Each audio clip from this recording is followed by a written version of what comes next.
समीर पागलों की तरह रिमझिम और दिया की तस्वीर लेकर शहर की गलियों में भटक रहा है।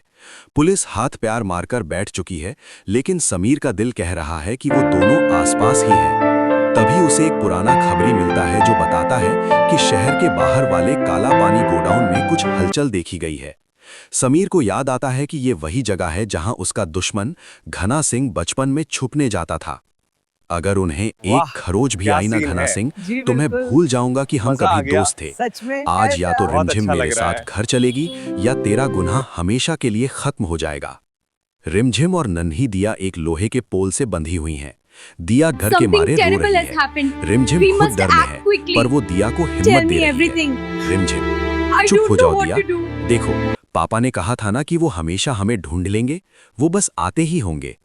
विक्रम एंट्री लेता है, हाथ में एक जलती हुई मशाल या खंजर लेकर।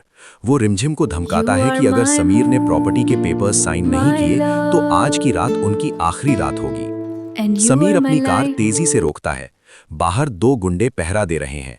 समीर बिना किसी डर के उन पर टूट पड़ता है। Action sequence. समीर गुंडों को धो रहा है। एक गुंडा उस पर पीछे से वार करने की कोशिश करता है, पर समीर उसे धक्का देकर दीवार से टकरा देता है। समीर के हाथ से खून बह रहा है, लेकिन उसकी आंखों में सिर्फ रिमझिम का चेहरा है। वो गोडाउन का दरवाजा लात मारकर तोड़ देता है। एक जोरदार धमाका होता है और धूल के बीच से समीर की एंट्री होती है। घना सिंह चौंक जाता है। वो तुरंत दिया की गर्दन पर चाकू रख देता है। घना सिंह, एक कदम भी आगे मत बढ़ना समीर, वरना इस बच्ची का अंजाम बुरा होगा। समीर, घना सिंह, मर्द बनो, बच्ची को छोड़ो और मुझसे लड़ो। रिमझिम चीखती है, समीर जी संभल के। समीर दिमाग से काम लेता है। वो प्रॉपर्टी के पेपर्स निकालता है और हवा में उछाल देता है।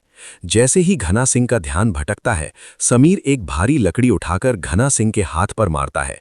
चाकू गिर जाता है। दोनों के बीच भयंकर लड़ाई होती है। समीर घना सिंह को इतना मारता है कि वो बेहोश हो जाता है।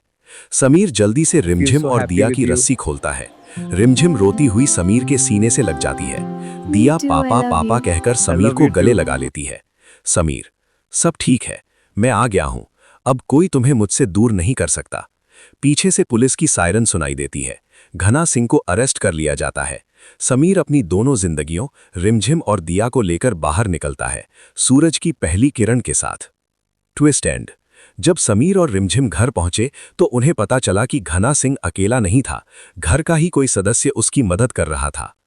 क्या आप चाहते हैं कि मैं इस स्क्रिप्ट में किसी खास फैमिली मेंबर को विलेन के रूप में दिखाऊं या कोई और डायलॉग ऐड करूं?